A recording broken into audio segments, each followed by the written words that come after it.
ಅಂದ್ರೆ ನೀರು ಖಾಲಿ ಆಗಿತ್ತು. ಸರಿ ಅಂದ್ಬಿಟ್ಟು ನೀರು ಬಂದೆ. ನೀರು ತಗೊಂಡು ಮತ್ತೆ ರಿಟರ್ನ್ ಬಂದೆ. ಈಚೆ ನೋಡಿದ್ರೆ ತುಂಬ ಸೌಂಡ್ ಆಯ್ತಾಯಿತ್ತು. ಏನಪ್ಪ ಅಂತ ನೋಡೋದಾದ್ರೆ ನಾಗರಾವ್ ಸಾಯಿಸಾಕ್ಬಿಟ್ಟಿದ್ರು. ಆಮೇಲೆ ಊಟ ಮುಗಿಸ್ಕೊಂಡೆ. ಮಧ್ಯಾಹ್ನ ಆಗಿತ್ತು. ಊಟ ಮುಗಿಸ್ಕೊಂಡು ಸ್ವಲ್ಪ ಹೊತ್ತು ಕೂತ್ಕೊಂಡಿದ್ದೆ.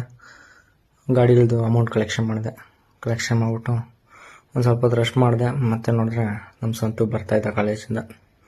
ಸರಿ ಸಂತು ಟೀ ತಗೊಬ್ರೋ ಅಂತ ಕಳಿಸ್ದೆ. ಅವ್ನು ಟೀ ತಗೊಬಂದು ಅಲ್ಲೇ ಚೆಲ್ದ. ಆಮೇಲೆ ಬಣ್ಣ ಏನೋ ಇರಲಿಲ್ಲ, ಒರೆಸ್ಕೊಂಡು ಅದೇ ಬಣ್ಣ ತಿಂದ್ವಿ. ತಿಂದಾದ್ಮೇಲೆ ಮತ್ತೆ ಮನೆಗೆ ಬಂದು ಜಿಮ್ಮಿಗೆ ಬಂದೆ. ಜಿಮ್ಮಲ್ಲಿ ವರ್ಕೌಟ್ ಮಾಡಿಕೊಂಡು ವರ್ಕೌಟೆಲ್ಲ ಮುಗೀತು. ರಿಟರ್ನ್ ಮನೆಗೆ ಬಂದು ಸ್ವಲ್ಪ ರೆಸ್ಟ್ ಮಾಡಿಬಿಟ್ಟು ಇದ್ದೆ. ನಮ್ಮ ಅಣ್ಣ ಫೋನ್ ಮಾಡ್ದ, ಊರಿಂದ ಬರ್ತಾಯಿದ್ದ. ಬಾಳ ಕರ್ಕೊಂಡು ಹೋಗುತ್ತೆ ಅಂತ ಫೋನ್ ಮಾಡ್ದೆ. ಅವನ್ನ ರಿಟರ್ನ್ ಕರ್ಕೊಬಂದೆ. ನಾನು ಮಲ್ಕೊಂಡೆ. Okay, bye guys, see you tomorrow. Good night.